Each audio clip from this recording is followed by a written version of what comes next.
Do the trashy pulp novels of the world have anything to offer? Are bestsellers all they're cracked up to be? Here at Terrible Book Club, we explore whether you really can judge a book by its cover, or its ridiculous synopsis. You ever passed a book and thought, ugh, who's reading this? We probably are.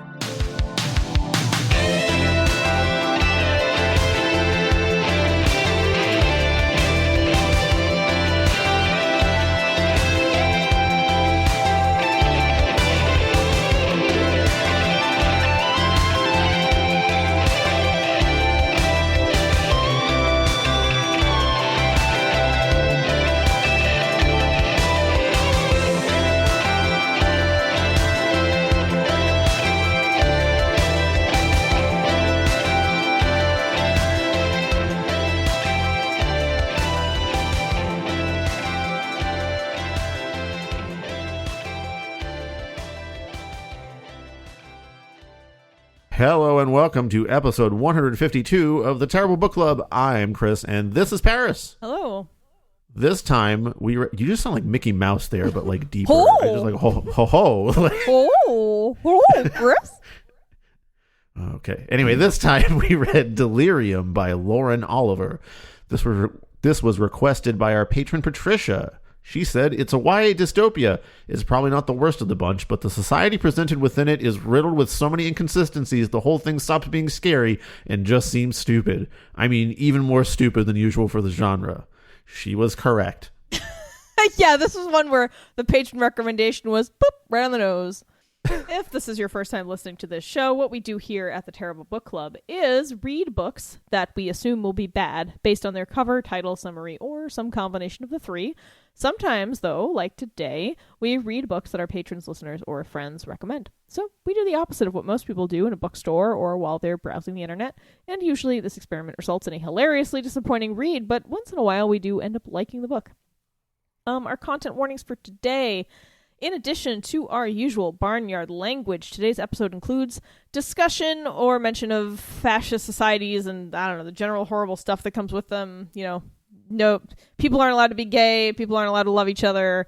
It's kind of the main points. There's some police brutality and Forced surgeries, technically? Forced surgery, yeah, all that stuff. So some pretty horrible shit, honestly. All right, well, I will read the back of the book summary and the characters here. Thank you, Chris. The back of the book says, in an alternate United States, love has been declared a dangerous disease and the government forces everyone who reaches 18 to have a procedure called the cure. Living with her aunt, uncle, and cousins in Portland, Maine, Lena Holloway is very much looking forward to being cured and living a safe, predictable life. She watched love destroy her mother and isn't about to make the same mistake. But with 95 days left until her treatment, Lena meets enigmatic Alex, a boy from the wilds, who lives under the government's radar. What will happen if they do the unthinkable and fall in love? Okay, so you immediately probably have a lot of questions from listening to that, but let's give you some setup here with the characters and setting. As you heard, it was in Portland, Maine, United States, but alternate history version where they closed off the borders / the cities also. Oh yeah, we went full conservative right-wing Republican, like so far right that it makes no sense. That's where we are in this timeline. All right. Our characters are Magdalena, or Lena Holloway / Tittle. She has two different names because there was one she had like when her mom was alive, and then she took her aunt's name. Generally the naive protagonist. Chris, we're going to have another pronunciation fight. It's Magdalena. Okay. Lena. Magdalena. God damn it. I'm going to look this up. Who's anyway, right? We also have Hannah, her best friend. Carol, her aunt. Jenny. Just me, Hannah. No, I'm kidding. Fuck off. It's Carol. Actually, there are some people who say Hannah, not Hannah, but I was just kidding. Okay, then it's Jeannie, Gracier, and Raquel. Yeah. Her cousins and sisters. Sure is. Jenny, Gracia, and Raquel. There is Alex, the love interest. Oh no, I'm on a webpage called the Jesus Film Project. How did this happen? Get out of there, Paris. Just trying to get to here. Come back over here where it's terrible. I was just trying to get the Magdalena pronunciation right now. I'm on a Jesus film website. Oh, God damn it. Then we also have various people within the fascist anti-love apparatus, like guards and scientists and evaluators and all that stuff that, you don't really have to spend too much time thinking about. It's mostly about Magdalena, Hannah, and Alex, with a little bit of Carol and the cousins and sisters thrown in. It's like Mambo number 5 at this. A little bit late. Okay. All right. This is a pretty lengthy summary that I've written for you to read here, Paris. So get out of that Jesus Film website and come on back over. It's going so well already, Chris. You have to tell people about the illegal Love is Illegal Society. Oh, all right. Yeah, I gotta get into my best Morgan Freeman here. All right. Chris very helpfully wrote this summary. It is, as he said, very long, so please bear with me. In an alternate universe, United States of America, love is illegal. Take your bog standard YA dystopian society government and turn the "what are they fascistly obsessed about" knob to love, and turn it to 11. Regulator squads, propaganda material at the start of chapters, the close friend and family that buys in very deeply, the works. We've got it all. Lena is our protagonist for this outing, and she buys in too. She's afraid of catching love, or amor deliria nervosa, and can't wait for the brain surgery that removes your capacity to love, the lovebotomy. I can't believe they didn't call it that in the book. And also other forms of passionate attachment to things, since, I don't know, I guess loving cheese is what leads to war and crime. Yeah, it's gotta be your love of cheese and not like the need for resources. Just gotta have that brie. I don't care what's in the way. Can't take my burritos. Yeah, I guess caring about anything is what makes people fight and crime or something. She's haunted by memories of her mother, who committed suicide after the lovebotomy doesn't take 3 times, and she's scheduled for a 4th. Lena's dad was a sympathizer, who sympathizes with people who are not lovebotomized. They live outside the city in the wilds. They are called invalids. So she lives with her aunt Carol and can't wait for her evaluation that she gets before the lovebotomy, where she is measured and matched with a paired with a husband, which I don't know, the whole evaluation is like, how good are you at not caring about things? Be a fucking mannequin that likes science. At Lena's evaluation, she is interrupted by a herd of cows storming the evaluation room and the entire lab. This is a protest from the sorry, I keep saying invalid. It's supposed to be invalids, I believe. Really? I was questioning that too. That's an actual pronunciation fight, I guess, that we can have, because that's way more valid a discussion.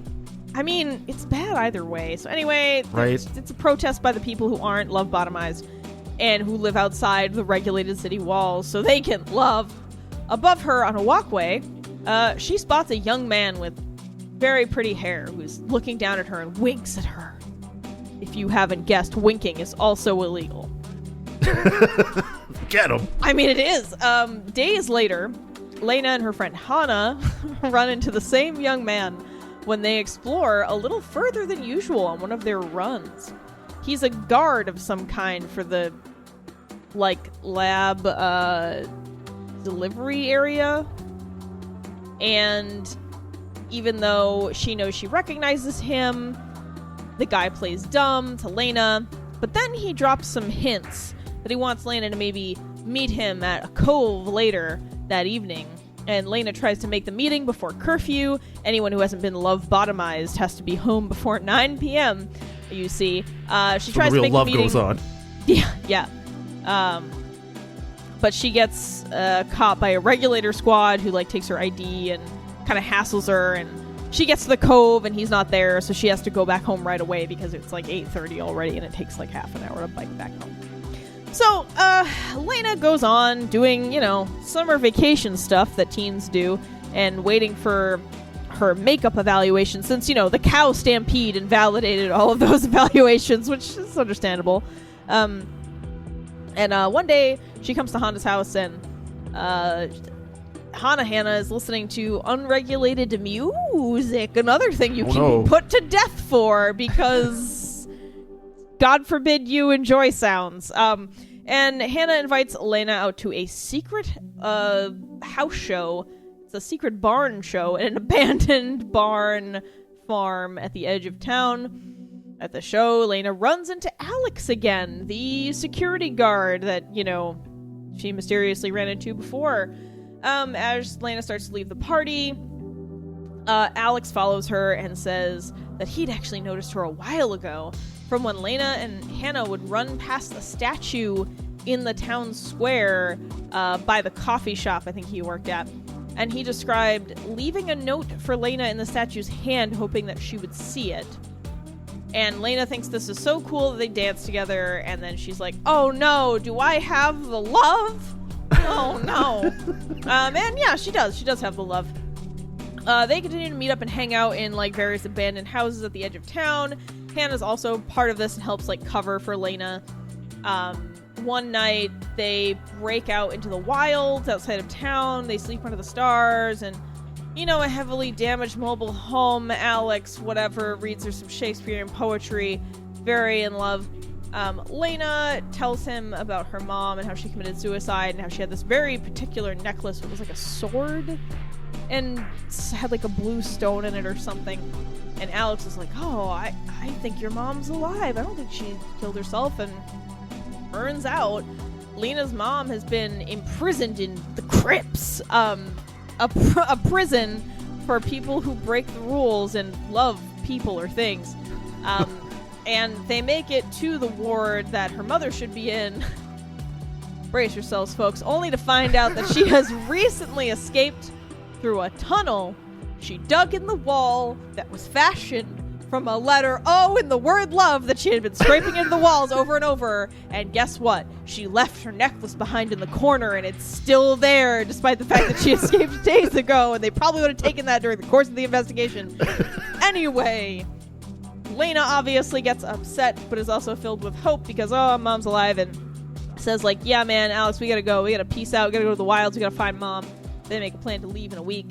On the day they plan to leave, Alex and Lena are ambushed at the abandoned house because they keep going to the same fucking house. God, they're not smart. Yeah. Basic OPSEC. Yeah, they are not good criminals. Lena is captured. Alex escapes. Lena is then confined to her room, and her lobotomy is scheduled for the next day. Her cousin Gracie helps her escape, though, and Alex is there just in time, and even though Lena is injured from the escape, heavily drugged, she jumps out the window in her bedroom and runs to the motorcycle and hops on it, even though her leg is broken or something. It doesn't really make sense. Anyway, cool boyfriend shows up on the motorcycle. She jumps on it, jumps out a window. They speed away, and there's just so many cops on their tail. Seriously, it's like the whole fucking police force is out to get a teen couple on a motorcycle. Alex instructs Lena to jump off the motorcycle to get over the electrified fence that separates the city from the wilds. She does, but turns around to find Alex still behind the fence, having been shot and bleeding out. Lena runs off into the wilds because you need to read 2 more books of this for some reason. The end. Oh, whoa, okay. So there's already quite a handful of things in there that we're just rubbing our hands together, just getting ready to talk about. Yeah. I mean, I'm sorry for anyone who may have liked this. The Swiss cheesiness was just too much for me. Someone dug out too many tunnels from the O in love through this whole fucking premise. Yeah, they carved love too many times, and then it was all holes. Okay. All right. Paris, what was good? What was good? Hey, you know what? To be fair, the internal monologue and the emotional material is actually pretty well done, and it's probably the only thing that made me not want to die while I was reading this. As stupid as the surrounding bits are about the society, Lena's internal struggle is the one thing that's sort of compelling. And yeah, I mean, this is I feel like this is sort of like the minimum for what I want for like a preteen, young teen book. And if this is the first book, if you're like 11 or 12 and this is the first book you've ever read about like, ooh, emotional stuff and like feeling different than your family or your societal group, like I could see it being effective. It got some good colorful language, and I think the way it describes a young person kind of being at war with themselves and not feeling like they fit in totally is really accurate. And I mean, it's not the most insightful thing ever, but I think it's very good. It's very good for this level of material. I would agree, and you would hope that something that is ostensibly still just a romance novel at its core would at least be excelling at that sort of emotional struggle kind of stuff. So it's good that the meat of what's good here is that area of it. If you want one part to be good, it's that part. Yeah, like, we've got good writing, we've got except for one small argument Chris and I have, I think it was well edited. I'm just going to read some examples of some of the writing that we thought were good. She's still looking at me, so I angle slightly away. I've never been comfortable with my body like Hannah and some of the other girls at St. Anne's. Never gotten over the awkward feeling that I've been fitted together just a little wrong in some very key places. Like I've been sketched by an amateur artist. If you don't look too closely, it's alright, but you start focusing and all the smudges and mistakes become really obvious. And to me, that's like that's like a really good description of how you feel as an awkward preteen or teenager. Mm-hmm. Even some of us to this day, well beyond that yes. age. Yes. I'm trying to sound casual, but the whole thing, the empty service road and the enormous parking lot shimmering in the sun, the blue dumpsters and the electrical wires zigzagging across the sky, the sparkling white slope of the lab roofs, makes me uneasy. Everything is silent and very still, frozen almost, the way things are in a dream or just before a major thunderstorm. Yeah, I thought this was a great description of the changing of seasons and weather. Summer explodes into Portland. In early June, the heat was there, but not the color. The greens were still pale and tentative, the mornings had a biting coolness, but by the last week of school, everything is technicolor and splash, outrageous blue skies and purple thunderstorms and ink-black night skies and red flowers as bright as spots of blood. I thought that was like a fantastic description of how sort of the humidity and wetness and brightness of color comes into a New England summer. I just thought that was like, really good. Very regional specific for us, I think. Yeah, this was Portland, Maine. So it is a little familiar to us, I think. And then there's this one last little passage I'd like you to also read, Paris, towards the end of the book. Part of it is actually very silly, but I think it kind of gets at something I mentioned when we reviewed Bear. Okay. Even the dump, shimmering in the heat, an enormous mound of scrap metal and melting plastic and stinking things, seems strange and miraculous, like some alien world transported to Earth. In the morning light, the seagulls perched on the roof of City Hall look like they've been coated in thick white paint. As they light up against the pale blue sky, I think I've never seen anything so sharp and clear and pretty in my life. Rainstorms are incredible, falling shards of glass, the air full of diamonds. The wind whispers Alex's name and the ocean repeats it. Swaying trees make me think of dancing. Everything I see and touch reminds me of him, and so everything I see and touch is perfect. And in between, snapshots, moments, mere seconds. Alex smearing chocolate ice cream on my nose after I've complained that I'm too hot. The heavy drone of bees circling above us in the garden. A neat line of ants marching quietly over the remains of our picnic. Alex's fingers in my hair, the curve of his elbow under my head. Alex whispering, I wish you could stay with me. While another day bleeds out on the horizon. Red and pink and gold, staring up at the sky, inventing shapes for the clouds. Turtle wearing a hat. A mole carrying a zucchini. A goldfish chasing a rabbit that is running for its life. Snapshots, moments, mere seconds. As fragile and beautiful and hopeless as a single butterfly, flapping on against a gathering wind. Okay, so that last one, even though that last one I find a little bit too saccharine. I was going to say, yes, that is a little The last too, one like, really fluffy. kind of... Yeah. The last one, if you deleted that, it would be a lot better. But the part before it, talking about those snapshots, right? Mm-hmm. This is exactly the thing I was talking about in Bear when I mentioned subtle things that make you fall in love with a person. Not like the big sweeping moment, but like these snapshots, seconds, moments that you like. The chocolate ice cream thing is a funny moment. The ants that you notice just as a weird fine detail in something that you're enjoying. Mm-hmm. That's really good stuff, actually. Yeah, I agree. Although the other point you made is that like it does. The author gets a little carried away, I think, at some points, and gets way too like saccharine and Hallmark card-y, like in that last, I think the last sentence or two I read. I mean, it does get a little interrupted by like, okay, this is a little silly. But I think, it does also cross over with some stuff that we've agreed with and said books need to focus on more. And I think mostly the relationship that they have is at least genuine, and yes, it's not like, I mean, sure, there's like the motorcycle scene at the end and it's very tragic or whatever, but in general they have like a regular young person relationship. They just like think each other is cute, and they've seen each other around town, and they hang out and eat candy. Like, it's very it's not like he's a prince and he's gonna come, I feel like so many books aimed at romance for young people make, like you said, make it out to be these like big grand gestures. I mean, there is, I guess I don't know, I guess it kind of has moments of that where he rescues her during that raid, which is something we'll talk about later.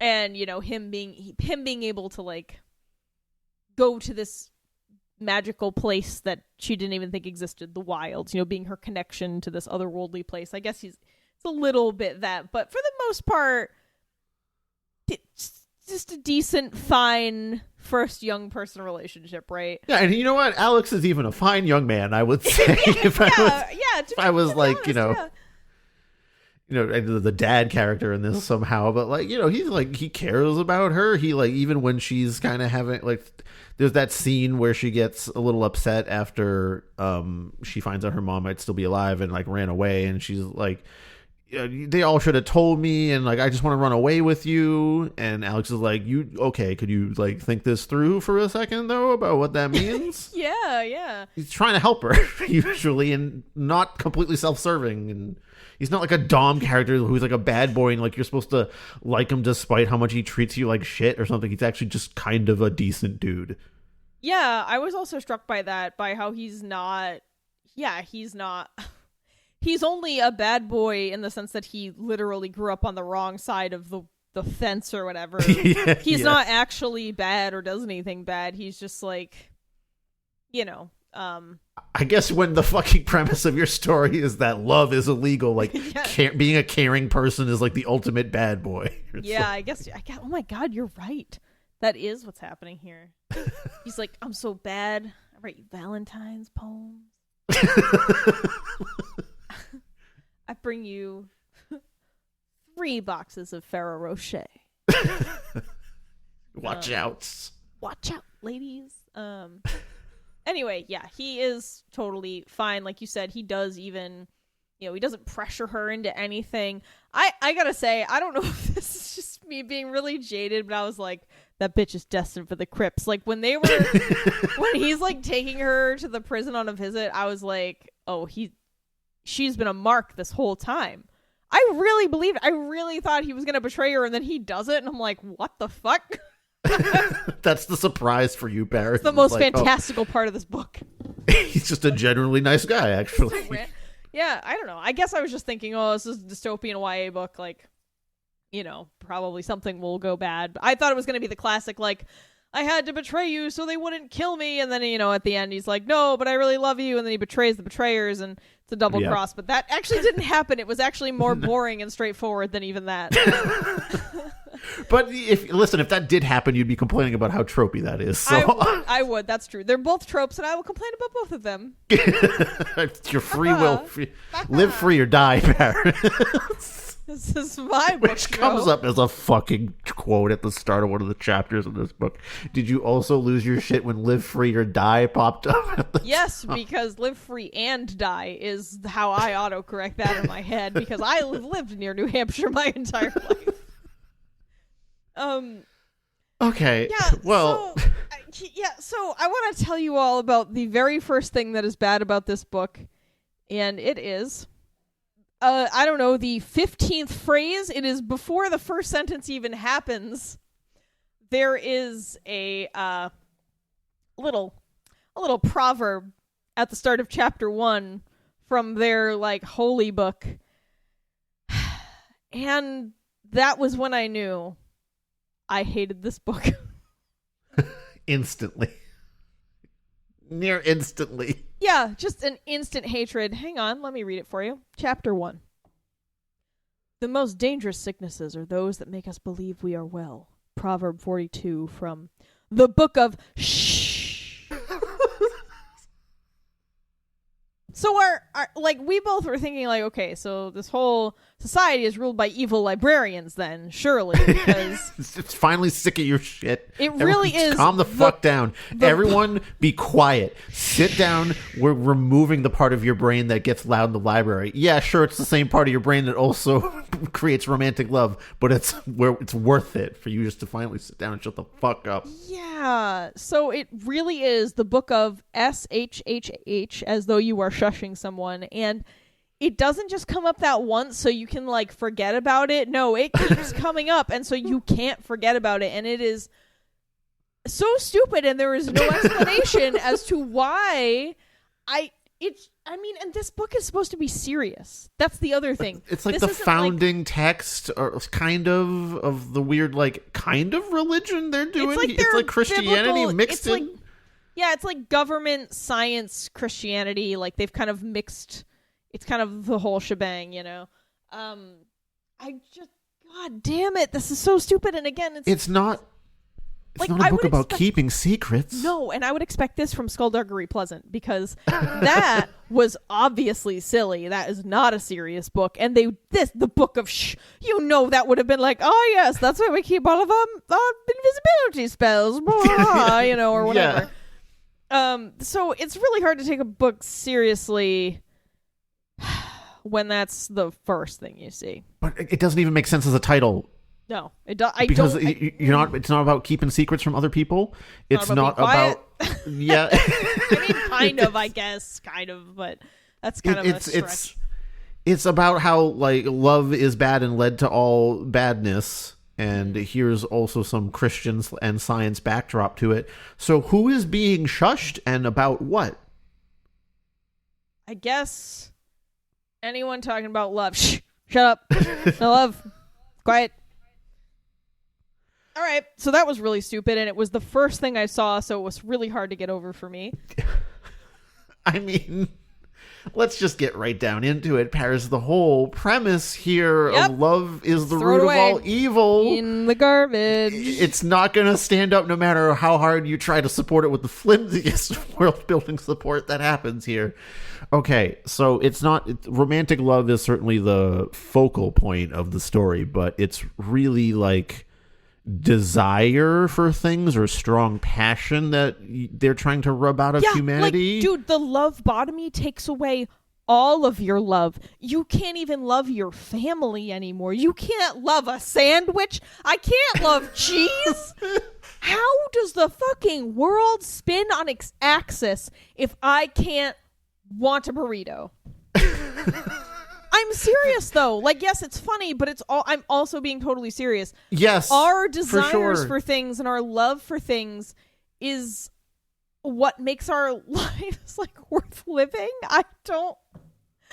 There's different kinds of food in the story and stuff too, and they mentioned the non-music or something that people listen to, so it's not a complete cutoff from things, but because people aren't passionate about it, then they won't make dangerous music or like dangerous food or something. Yeah, everything. I don't understand where the line is bland. between like I'm hungry and I should eat something that I would not mind eating versus like, oh, I really love this sandwich. The impression that I get is that if you say, I really love this sandwich, you will be dragged kicking and screaming out of the restaurant. Correct. Mm-hmm. There's a scene where Alex is trying to sneak into the crypts with Lena, and he has to get past a security guard and convince like everything's good, and he's like, oh, she's just here to get scared straight. Her favorite color is the color of sunrise. And the guard like nods knowingly. So like if the line is so far out there that if you're like, I kind of think sunrises are nice, gets you fucking sent to the scared straight program. Mm-hmm. Yeah, it's cartoonishly stupid because I don't think because their whole thing is like, well, people do things out of duty and not because they like to. And it's like, I feel like suicide rates would be real high. Like, I don't see how it's. What is the point of anything if I can't like enjoy food or like like a simple basic pleasure like that? And even if we're accepting the premise of the lovebotomy, so you're saying all crime and war is stopped because we took care of passion and desire, which, as we mentioned in the summary, isn't the only motivation for crimes and wars. Putin isn't out here invading Ukraine because, I don't know, his girlfriend went there or something. Like, it's the resources that they have that he wants and shit. Yeah. No, like, I mean, I think there's no crimes in war because they only mention this like twice, but the United States has permanently closed all of its borders for the last 60 years? Yes. 64 years. 64 years or so. I don't know. I guess that's the timeline for the love being a disease, but I think it was around that time. So the entire United States is shut down. No tourism, no immigration. And then every city is also locked down and you can't leave without special papers. So but certainly it's not like a socialist society or some kind where like all need is distributed as needed or anything. You would still have people that are poorer. Even Lena as a character is like often described as not destitute, but just like, you know, they don't have as much as Hannah's family does and stuff like that. So logically, there must also be some contingent of people that are desperate to survive. Mm-hmm. So are they not stealing things? I guess you just get thrown out into the wilds or into the crypts, but it doesn't seem like there's prisons everywhere. Well, we're only in Portland. So true. We don't. So the sense I get from this story is that it seems like, I mean, obviously this whole like fascist thing is sort of a facade and they can really only keep it going in very small communities. Like in this future or present or whatever, Portland isn't very big. You know, even in the crypts, there's only, 700 people in there, which is, like, not a lot when you consider how much raiding and dragging away of people that happens. So I feel like Portland must be pretty small at this point, and it seems like a lot of the United States was bombed out, and a lot of people escaped to the wilds, so I get the sense that this fascist state is not really doing all that well, and that's why they have this mythos, right? To kind of keep the few people that they've managed to contain in these cities in line, and to try to keep going with this shit, even though it's like really only working on a few thousand people because they're so heavily guarded and penned in. I mean, the best version of this type of dystopia is the version that we see in The Man in the High Castle, at least in the televised series. And this is like, in that version, you have an alternate, I'm sure you're all familiar with this, you have an alternate history where World War II was lost by the Allies, and so Germany and Japan split the U.S. So Germany has the whole East Coast, Japan has the whole West Coast, and then in the center, it's kind of the Badlands. It's like, they were just like, it's the middle ground. Technically, both sides can like send bounty hunters in there, but it's sort of like the wilds where people can escape to. And, you know, the West Coast that Japan runs is a little more lenient, where like they won't put people to death for having a deformity, for example, or having a disease, but maybe you just won't get very far in life. So kind of like present day, you know, the United States. Whereas on the German side, we are full Nazis turned up to 11. So like, if you are determined to have any kind of defect, you are euthanized. And your whole family like supports it because we're all buying into this white power, white supremacy, like perfect Aryan race shit. And the way that everything is structured is like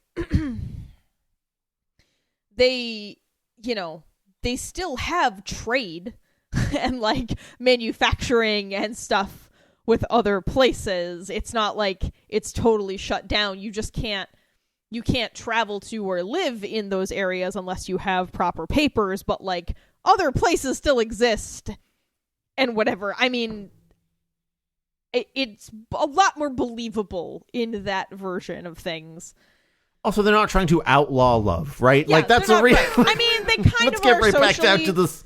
Right. I mean, they are, you know, unless you're an able-bodied white person or whatever who, you know, doesn't have any diseases or what have you, but... Yes, of course. But it's true. You can, like, it is a very regulated society where you will be hauled off and, like, interrogated and watched and, like, maybe, you know, imprisoned forever or killed if you do the wrong thing, but... It's like, I don't know, man. The structure makes more sense. The structure of this does not make sense. Like it's like, very unclear, like where that line between like slight preference for something versus I like it a lot is to into love or something like that. No, they can't. They can't have it like you said with the color thing. They can't even say their favorite color is orange because quote unquote that would be freakish. Like. My favorite color is blue is like a very good answer. You can't say gray. That's weird. I mean, there's all this weird, and you can say like, oh, I'm very good at science and math, but you can't say like, I really like science and math, right? Like, you can't say I like to don't run. understand. Lena like, has what... to say like, I run to keep my body healthy or whatever. She can't say like, I love running with my best friend. It's the only time I feel alive. She would be thrown to the fucking slaughter. Yeah, I just think the structure in like the Man in the High Castle Nazi version makes more sense because we're not getting lovebotomies on top of the fascist state.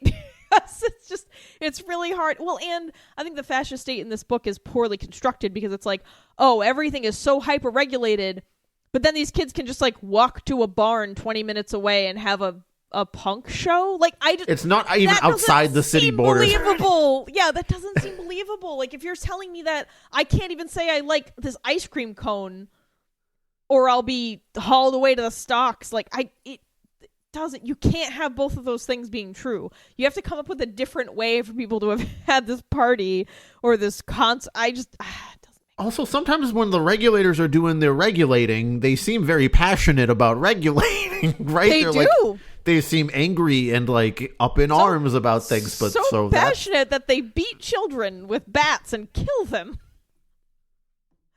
But like they're not even described as doing it like like coldly. The guard in the crypts seems that way, but like the people doing the raiding seem very up in arms, as I said. Hey, Chris, so like, you know what I suspect that will probably be revealed in book 3? Oh yeah. I don't think the lovebotomy is real. Oh, you think it's like a placebo thing? Mm-hmm. Yeah. Because I don't. I would be shocked if it wasn't. I thought that was going to be a reveal at the end of this book, and it wasn't. Anyway, please think out your dystopias. Please don't leave giant holes, the love tunnel size holes in your stories. It's really hard to imagine that this is true because it's like you can only have the most bland art and music that like someone's like assigned to do as a job. So it's just that one piece of hold music that you hear half the time when you're on hold forever with like the weird delaying clap. Do you know that one? It's like yes, it's awful. That is nightmare music. I don't know why that's the one that everyone likes to use. Yeah, it's really tough to believe in this society. I agree with Patricia. I do not get it. It doesn't make sense. You know, it never seemed scary to me ever. It just was stupid out the gate. So yeah, it was never scary. I agree with you. I was like, oh, this seems dystopia and frightening, and then I'm like, oh, it's stupid. Even as a dystopia and a romance plot, it's extremely paint by numbers. Yeah, Alex is romantic because he can recite Shakespeare and E.E. Cummings at will, and he's the boy from the wilds, and he can take you out of this town, baby. I thought you were gonna say he's the boy from The Wire, and I was like, Jesus Christ, which one? And they go and sleep under the stars, and he's got a chiseled body, and he's got nice hair, and like, I've heard, like, I guess I get it. Like, Shakespeare is outlawed, kind of, except for Romeo and Juliet as a cautionary tale. So, like, he would be kind of fresh and new in this scenario. But I don't know, man. But all of us who are reading it is not. So, I mean, you know, maybe write your books for reality. The people who are reading them. Yeah. I mean, the dystopia isn't much better. Why must every dystopia in fiction be so ham-handedly fascist? Every single one of these wide whole books. deli in there. Whole deli in there. Yeah. All the hams. But, like, there's other ways that society exerts pressure on people. That's not just, like, a government squad coming off and hauling you away. Like, do we really have to beat you over the head with the fact that it's bad when you're controlled by others this hard? Like, there's structural mechanisms that keep people, you know, ostracized in society, where it's not like a legal mandate. It's like not like written in law books to, you know, not give a loan to a certain kind of person that comes into your bank. You know, even that could be explicitly written as illegal, but it still happens all the time. And this is the kind of stuff, like, I think sometimes this kind of setting where it is so overt actually softens people up to the real world fascism creep we can see. It's not really bad unless we have regulator squads actually raiding your house and dragging you away. And beating your dog to death and then throwing it out on the sidewalk. Like, it's not, until then we have, like, this plausible deniability about it. Like, there's far more insidious mechanisms that are hidden and happen all the time here. So I'm sick of fiction stories like this that only use blunt force examples of how a society can control you. There's so many other ways to portray it, because it happens all the time. I don't know, go interview someone that's experienced this and use that. But on the other hand, the love is a legal premise would only work if you had to get to this level of fascism about it. So... Yeah. Well, I feel like the author was just grasping at, like, oh, what could I do that's fascist but different? And they were like, oh, what if I did lobotomies? And I mean, I guess it was enough to get them published, right? So what do I know? But it's still real stupid and doesn't make any sense. I feel like this book really skated by on, like, the quality of the young adult, like, internal, you know, confusion writing, and like everyone just turned a blind eye to the rest of it. They were like, good enough. So you got to be real extra not seeing things. Yeah, but I mean, you bring up a really critical point, and a good one about it's like, unless there are people rounding you up and your family and killing your dog, everything's fine. At least it's not that. But it's not that, though, and that's how we end up where we are today. No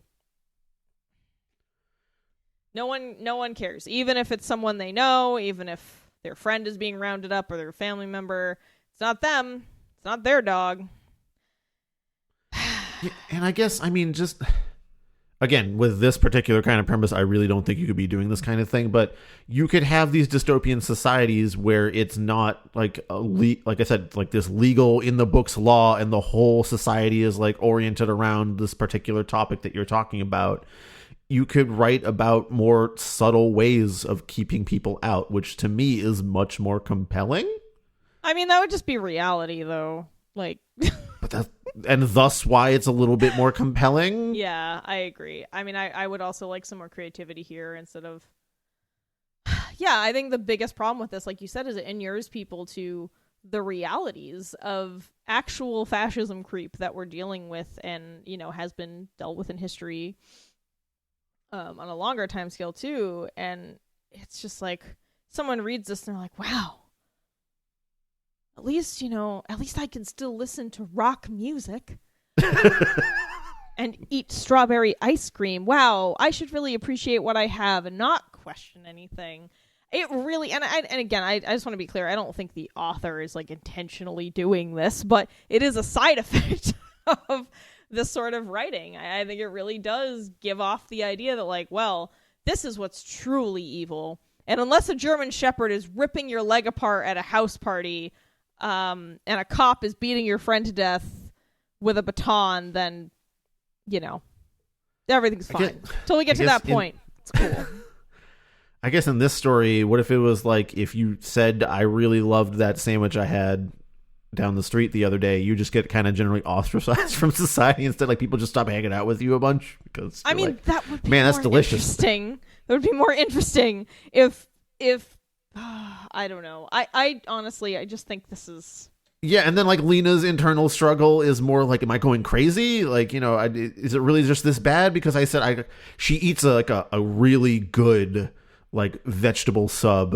It's got a bunch of cheese in there. She brings hot sauce to school and someone pulls the fire alarm. They're like, emergency. Too hot. It's too hot. Flavors. I'm scared. It's just Tabasco. But yeah, like I just want to see a more subtle version of this. Please, YA dystopia writers, give your audience some credit. Or if it is going to be a big fascist hellscape, like, the lovebotomy just doesn't work, man. Like, just by a lot, I don't see how you could have all of your love and like and desire and want extracted and have society still turn. Oh yeah, what's that's the point right. of going to work? And the whole country is cut off too. So there's no like trade or extra labor. Actually, the one thing this book does get right, I think, is how it talks. It's very brief, but how it talks about gasoline and cars and how oil is non-existent and the only people who have it are the really wealthy folks, and like people think cars are good luck, and so when someone drives a car down the street, people like pet it. I was like, oh, that's such a good detail. That's a good author, good world building. Yes, more of that. We'll give you some credit for that.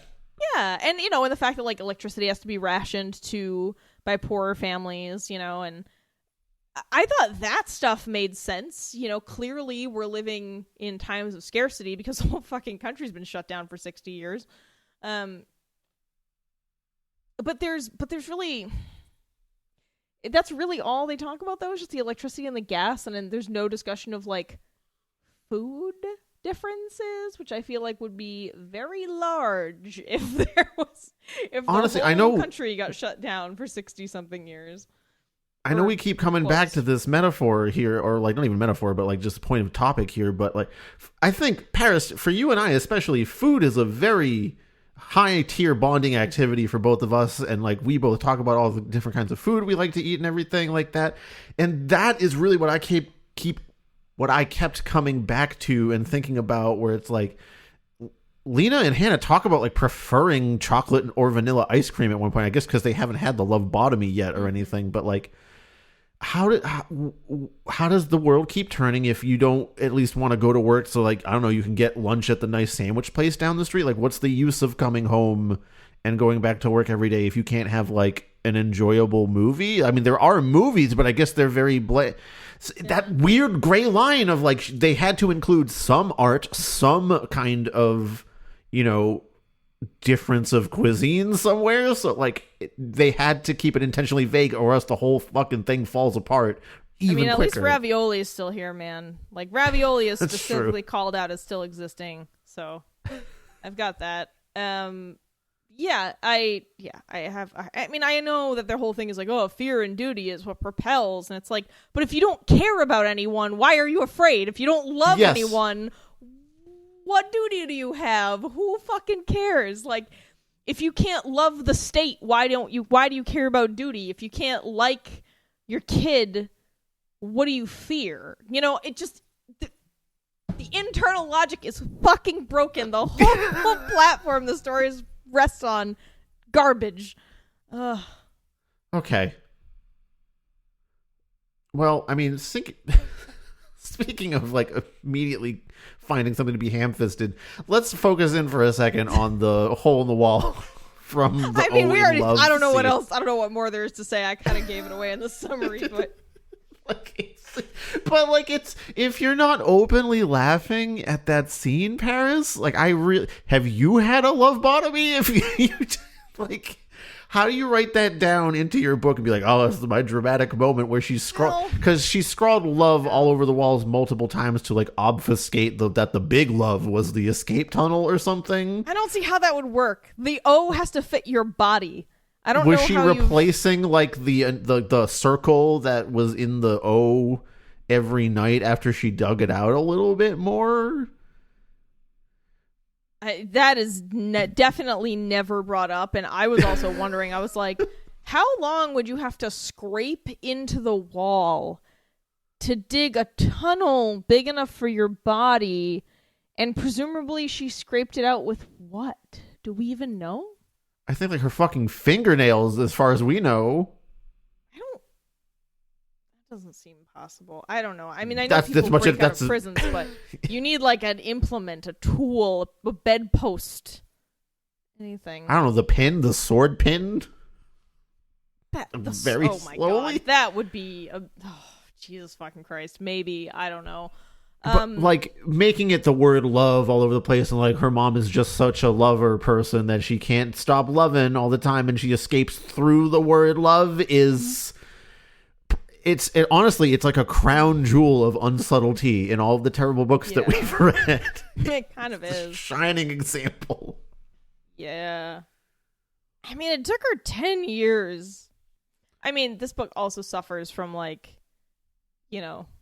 coincidentia or whatever. Like, Alex and Lena get there for a few days after her mother has escaped, and like, Alex happens to run into Lena like 3 times after obsessing over her at the coffee shop, like seeing her from the coffee shop or whatever. And, I hate all that stuff too. But man, yeah, it really honeys up these hams, I gotta say. Really like punching up the jams. I mean, like, the pacing isn't even that great after a certain point, too, right? Yeah, it's like Summer Vacation Diary. Yes, and then we get trapped in Summer Vacation Diary Island, and it's like, oh no. At the beginning I was like, well, this premise is stupid, but the writing is okay, and I can read this. And then after I got through like, I think I was at like 40%, and I was like, okay, what's happening now? And then like, we have the party scene or whatever, and I'm like, okay, all right. But then like back to Summer Vacation Diary. It's just, and like the house parties are kind of like the high point of dramatic tension, because it's like, oh, it's where Lena can get caught, and there's music happening at them, which I think both you and I were struggling to figure out exactly what kind of music was being played at that first barn show. I didn't take it as heavy metal. I took it as like shoegazy kind of something. Oh, no. What Hannah was listening to, I thought might have been like heavy metal or punk, because it was described as like sharp and abrasive, and I don't know. I thought that's how like a regular person might describe that. Yeah, it's true. Yeah. But in any any case, it really slows down in the middle. Yeah, it really slows down for a while. And like when your high point of tension during like a lengthy novel is like, and then she went to a house show where some music was playing and she might get caught. It's not as exciting to be reading, and especially when the in between is like, and then they hung out at the abandoned house and they giggled and laughed and had a good time. Yeah, it's a lot of hanging out at the abandoned house. And yeah, and like at the barn show, the like outdoor abandoned farm show, the first one that happens goes off without a hitch, nothing happens. But then the second party they're having is like a basement show in an abandoned house. And that's the night of the raids. They do raids like randomly on neighborhoods and randomly in houses and it seems like it's very random, so they can try to, get as many evil lovers as they can. Freeze, drop the love. I can see you're holding that burrito. It's love. Stop it. It's just so delicious. You can't take it from me. He's taking another bite. Get him. Lethal force. I mean, that's really like, I'm talking about police brutality.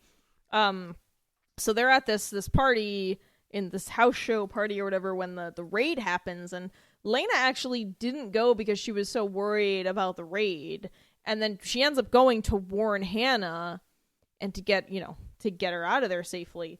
And sure enough, right after she gets there, the raid squadron appears, and they immediately just walk in and start killing teenagers. Yes. Like beating them to death, no questions. Like Chris was saying, just gleefully murdering preteens and teenagers in this house party.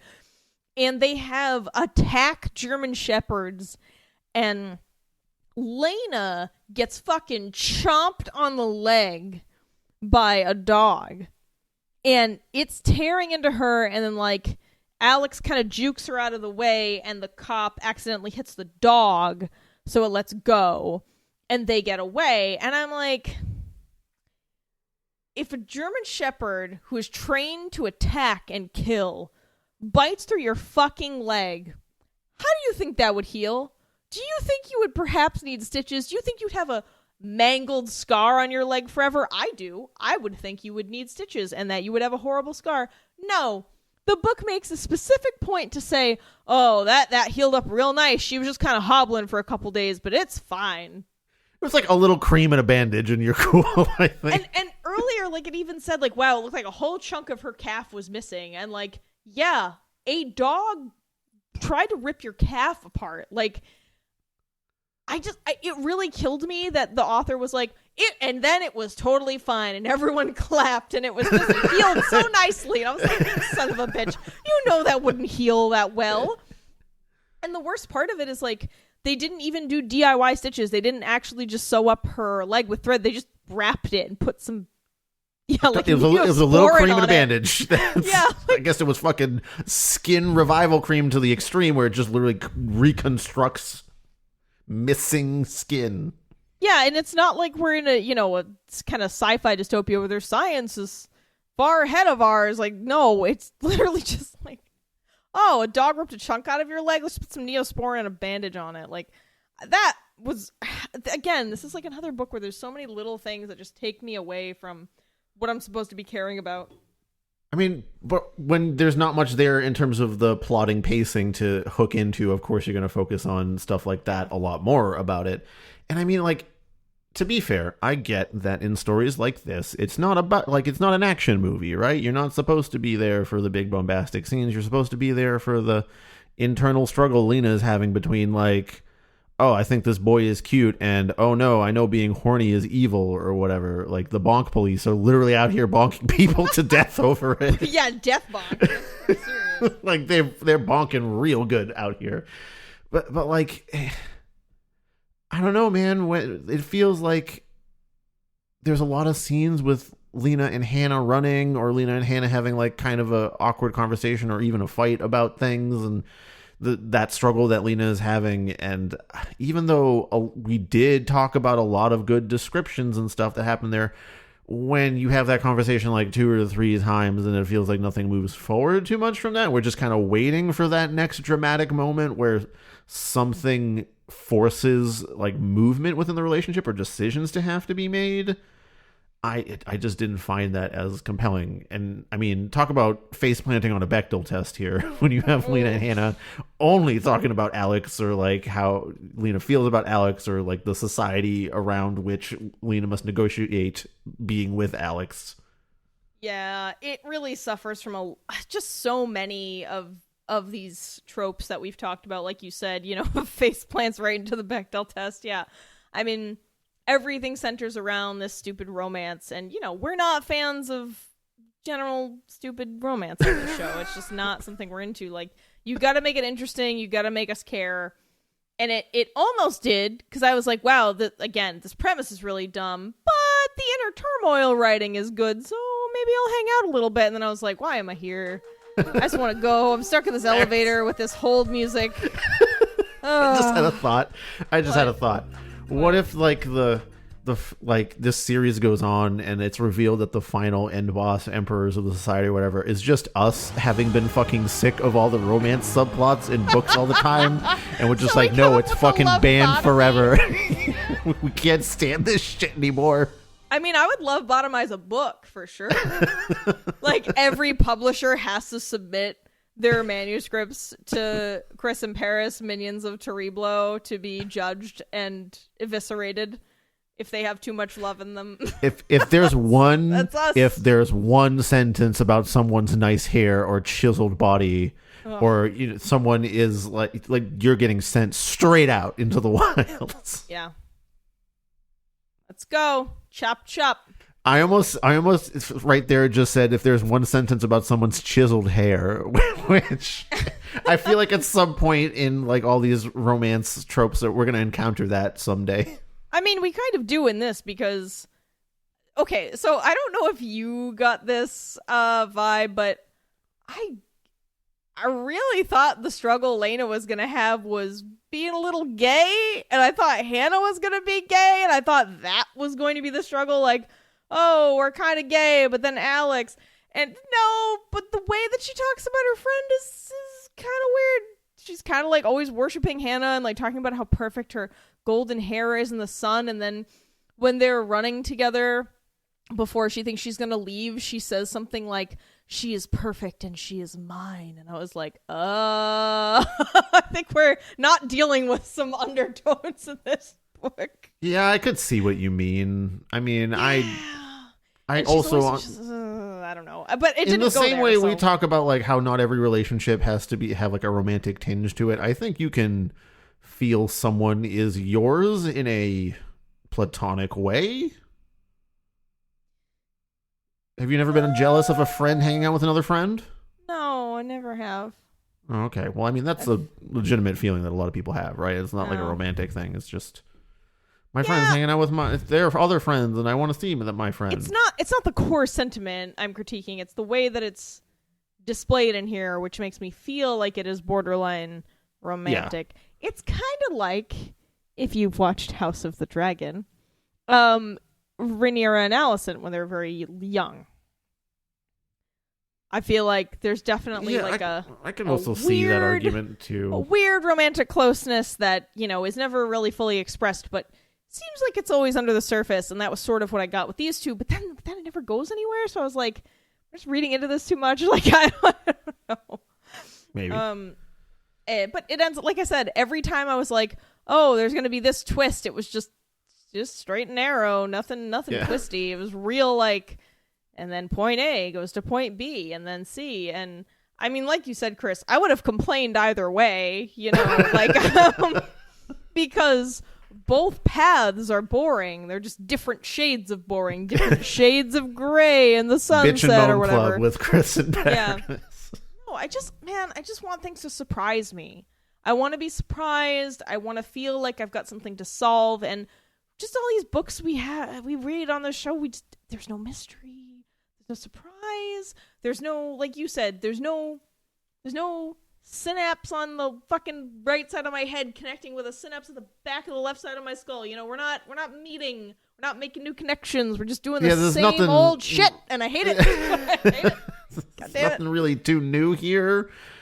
Again, even though we did praise some good writing up top, and I stand by that as well. It's just, again, that when everything about the dystopia doesn't work, the romance isn't even necessarily that new or interesting. I guess it's at least better than Twilight's fucking, yeah, I do like brown. Brown is warm or whatever. I don't know, man. We've got the color of sunset is gray. Kind of feels like it's on the same level. Yeah, and shall I compare thee to a summer's day popping up over here? So I mean, that's just like a joke, man. Like, you put a fucking joke in your serious book about love. Like, goddamn. Okay. I mean, it even ends in your tropey bad boy coming to save you, motorcycle fucking rescue, hair whipping in the wind, and you can hear fucking Springsteen in the background. Baby, we were born to run. No, actually, what would be the song playing in that scene? It would be Born to Run, man. That's the fucking one. That is the God song of running away with your young hot boyfriend. Oh, okay. God, sometimes I feel like a fucking alien. I just don't know this at all. You're like, yeah, Paris, this very popular thing that everyone knows, and I'm like, huh? Yeah, and yet you still have too much of hero's journey and fucking romance subplots, so even you can't escape. I know. Yeah, I mean, do we want to go to Can We Fix It? Sure. Okay. I mean, Go ahead. Like, I don't know, man. There's like, we talked about the decent like emotional content and character interaction, but you can't have this particular story without the really stupid premise, right? Like, if you untangle that, then like you don't have the motivation of internal struggle that Lena has, and the whole mom subplot falls apart because if there's no like love is a legal fascist state, then scratching love into the wall makes even less sense than like the middling amount of sense that it was kind of making. Oh, you're right, Chris. Like, how will she ever get out through a differently shaped letter? Like, you ever tried to get out through an R? It's very difficult. Do you go up or down? The M is particularly treacherous. No holes. T is right out. But you got to throw the whole thing out, is what I'm saying here, man. Yeah. It's like you got to start somewhere. Write something else with this skill set. Yeah, like this is another book where it's clear the author can write and edit and like, make you care about a character and feel like they're a person, because I felt like Lena was very real, and even like Hannah and the characters felt super like they felt like people. They felt fleshed out. They even talked to each other like people. I think we forgot to say that the dialogue was part of what was good about the writing. So like you have these real solid bones, real fucking healthy frame here, but then it's just fucking wasted on this like bland nothing story with a backdrop that they just didn't think about, just wasn't thought through at all. And I mean, I think it would make a lot more sense if like only romantic love was banned like through legislation, and we lived in like some kind of incel prearranged marriage situation with exams and everything. Like, at least then the fabric of the rest of existence wouldn't be tearing at all angles constantly because you couldn't even like cheese, I mean, I think really getting rid of that like medical procedure aspect, targeting all love and desire, I think it could work fine, right? If you just like rearrange the fascist pieces in this horrible puzzle. Again, I just think Man in the High Castle does it pretty well. So like if you're wondering what I'm talking about, that's probably the best example I can think of. And in terms of the interpersonal stuff, we're not really into romances on the show, and I don't think this one is like as spectacular as it thinks it is. But then again, maybe we're supposed to be going along with the idea that, oh, romantic love is so foreign that even your Dollar Tree variety feels really special. But I'm just not interested in reading about Alex Abbs reading Shakespeare to a girl who just feels too plain, which is not for me. But it could be improved if the author rethought the whole like lovebotomy thing. I don't know. Yeah, it bums me out because this author has clearly got some like chops in terms of like young people dialogue, interpersonal stuff, emotional turmoil, and it's really too bad that, God, this is, I mean, different reasons for critiquing the kind of the setting and backdrop and why we hated it, but this is a lot like fucking All Our Wrong Todays. Yeah. Got an author who can like nail all the interpersonal turmoil and stuff and everything, but then everything else, when you zoom out, what did you say? It's like a big dog shit, even though like up close the intricacies are beautiful, but then like if you zoom out, you're like, oh wow, it's really just a painting of a big poop. Yeah. All right. I mean, I would not recommend this book, but Paris, what if I told you that while I was like searching through the Goodreads to like grab the back of the book summary and some other stuff there, I learned that there are multiple other series with nearly the same premise by completely different authors. So remember that thing you said about like, oh, what if it was just like you're matched and like romantic love is illegal? That is there was some other author like Allie something, she wrote a book called Matched that was like book 1 in a series about that, and that was like part of the whole thing there. I thought it was like the same universe but like different authors sharing it for a second, like Warrior Cats or something, but no, it's just like literally almost the same thing but without the lovebotomy part of it. Then there was another one by some dude that was called Uglies, and it's about how when you're 18, you get a surgery that turns you into a pretty, which is like cosmetic surgery, and then everyone else that doesn't get it are the uglies. Really reaching far on that terminology, huh? Really digging deep. And I saw some other ones that were pretty similar too, so it's not even like this is the only thing that's doing this very stupid premise. Just a little piece of information for you to digest. As you've been saying that, I've just sat here thinking, why do I bother? Why do I read anything? Why am I alive? No. We've been feeding off like gruel for so long. Like we gotta. I think we eventually do have to talk about books that we like again. We haven't done Good Media Corner in a while here. Oh, that's true. We haven't done that in a while, and I probably have a good pile. But you know, I was not prepared for that this day. I would like to say one decent thing. You know, sort of towards the very end of our last episode, or not last episode, episode before that. I don't remember what's happening anymore. We record these so early in time that I don't know what's happening anymore. But Skullduggery Pleasant.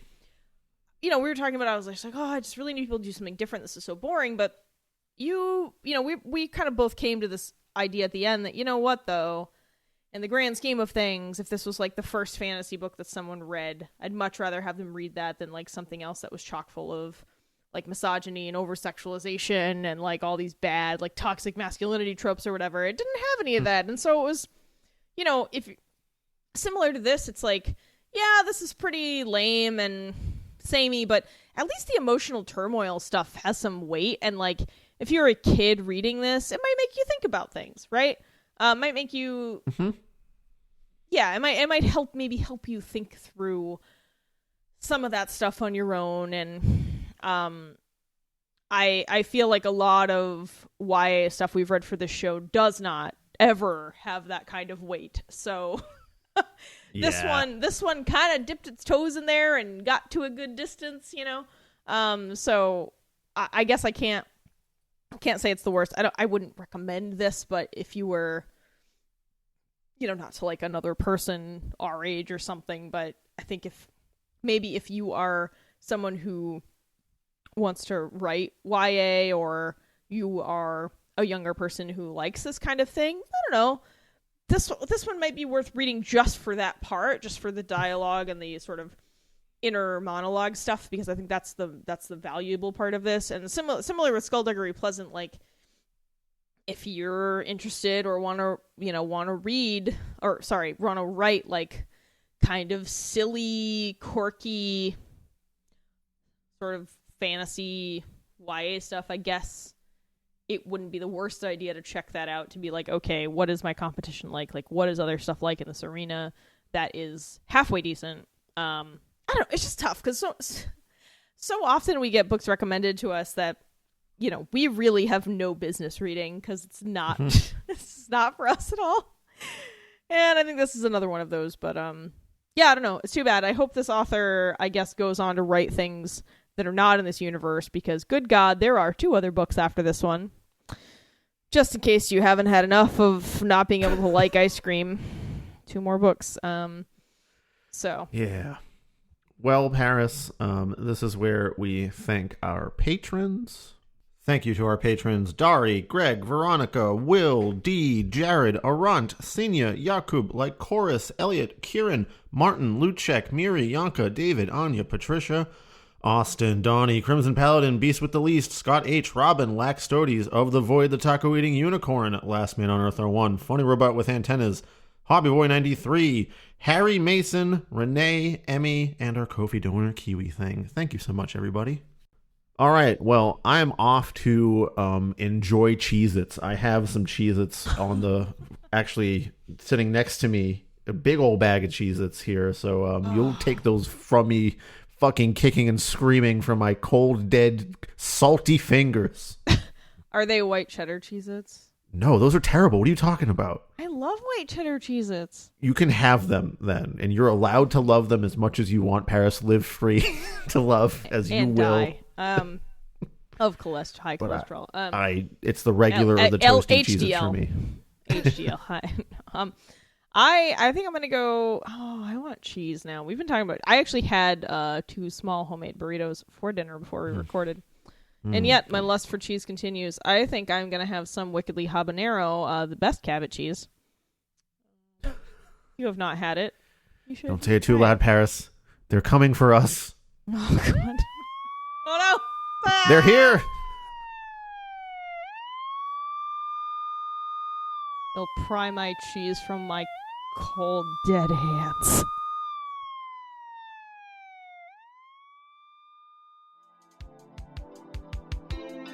Thank you for listening to another episode of Terrible Book Club. Terrible Book Club is an independent podcast produced by your hosts, Paris and Chris. Sound design and audio editing by Chris, with sound effects and music by Epidemic Sound and sometimes also Chris. Our theme song is Kiss by Yearn, which is, you guessed it, actually also Chris. You can find more of his soothing synthy sounds on Bandcamp at yearn.bandcamp.com. Do you want us to review a book of your choice on the show? Do you want access to some extra audio-visual weirdness? If so, become a patron at patreon.com/terriblebookclub. If you'd like to send us a one-time tip instead, you can do that at ko-fi.com/terriblebookclub. You can also support TBC for free by sharing the show on social media, following our accounts on YouTube, Twitter, Instagram, Facebook, or Goodreads, telling your friends about your favorite episode, or by leaving a review on Apple Podcasts, Podchaser, or anywhere else on the internet. To send us book recommendations or your adorable pet photos, send an email to terriblebookclub@gmail.com.